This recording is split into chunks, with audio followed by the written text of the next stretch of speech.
Hi, Allyssa. Hi, Welcome to GGDA and Siege. How are you doing this weekend? I'm doing well. I'm really glad to be out here. This is a great conference, and I look forward to it every year. Wonderful. Well, we're going to get started with just a very easy question. So, how did you actually get into the industry? Into animation, Yes. I've always wanted to be an animator. I actually saw a Looney Tunes cartoon where Bugs Bunny was being drawn to life, Mhm. and that inspired me to go into that career. Mhm. And then I kept chasing the idea of being an animator, even though I didn't know exactly how to get into it, until one day I was at a university and my cousin recommended that I go to SCAD. Okay. And at SCAD, I learned all the nitty gritty details of how to become an animator. Uh-huh. And then I got my first job. It was at Georgia Public Broadcasting.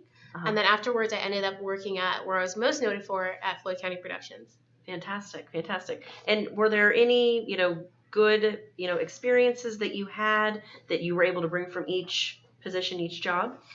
I would say every single job teaches me something. I'm Mhm. always in a different environment and a different culture, and I have different um, requests being made of me. Right. At Georgia Public Broadcasting, I learned a lot about community and getting along with people and how being loving towards one another can make up for even your paycheck. Right. So, less people would want raises because people were so happy, Uh-huh. and I learned about pipeline management and how to um, watch departments Uh-huh. and to pick up on things that people needed and to how to go after like correcting that without interfering with their day-to-day workings. And working at Floyd, I learned a lot about what it takes to run a big team Right. and just the interactions that people have on small levels between departments Mhm. to really get a project across. Right. Now, so you brought some good things forward with how to break into and being a professional. So for those folks out there that are just trying to get in and are kind of like, how do I even just start? What do I even do? What's my first step? What would you recommend to them? I remember being there. I remember being in at SCAD my senior year and being in my portfolio class and having this assignment of contacting 3 studios and having a website done, my business cards, just everything has to come together at the end. Right. Everything I've done at university. Hmm. And a lot of that has made me who I am today and made me do the things that I do today. It goes back to those years of struggling. If I were that person again, Right. I would say, yeah, keep doing that. Keep making databases. Keep tracking things. Right. Keep taking notes.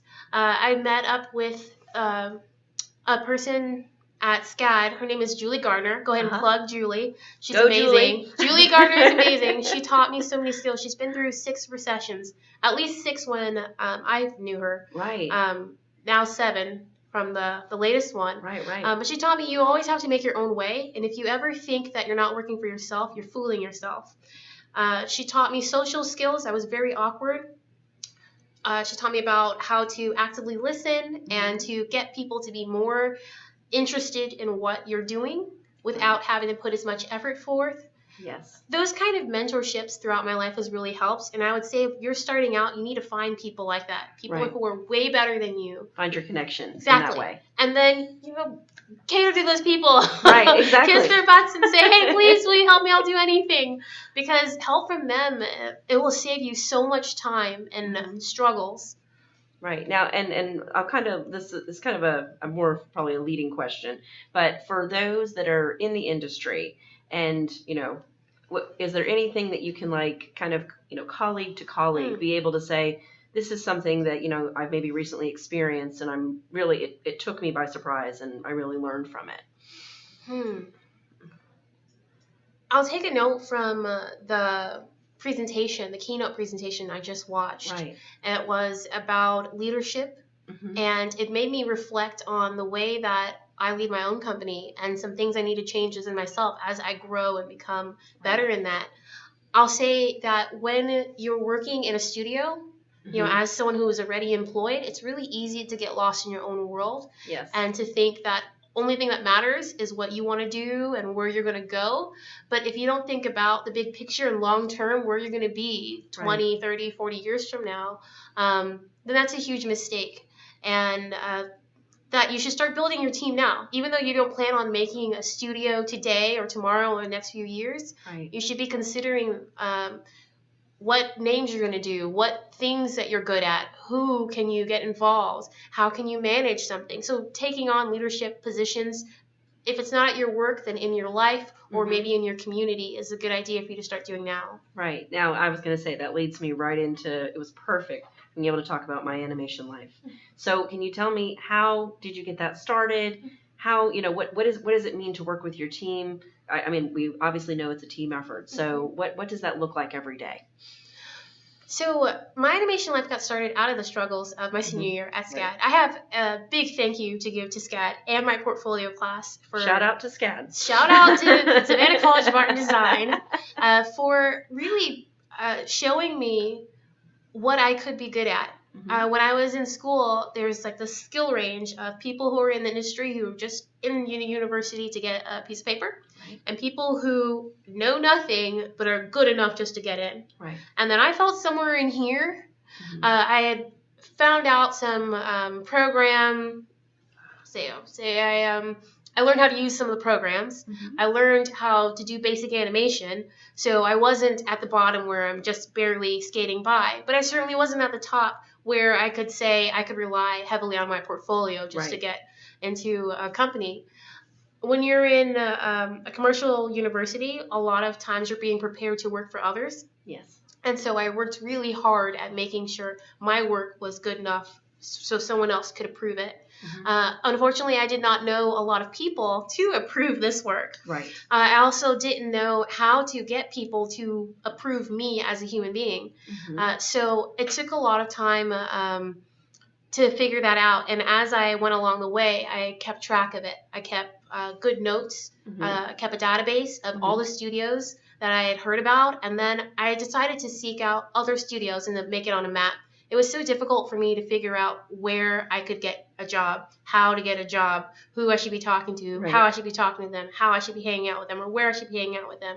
That I just thought that there are other people who are struggling in this, and that shouldn't be, because all I want to do is make art. I want to animate, and there are too many obstacles to get there.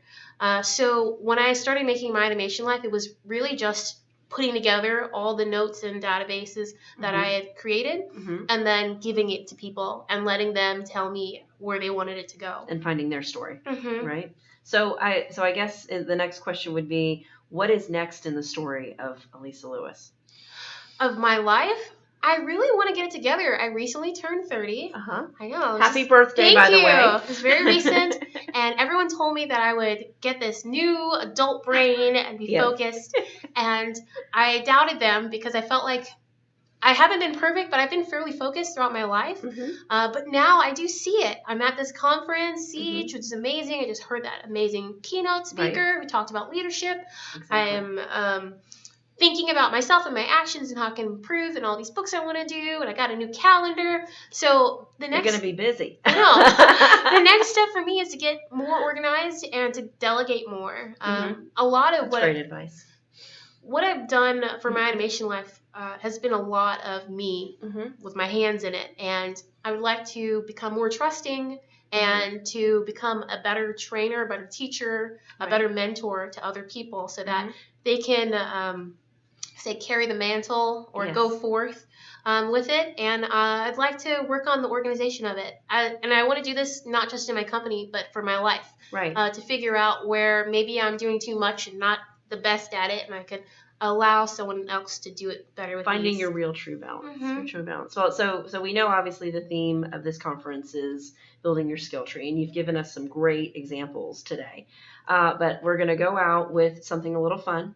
So we all know that deep down we're all superheroes. So what is your superpower that you want to take away and, always pull on when you need it most? That I'm really good at? That you're really good at, and then what is the superpower that you really want?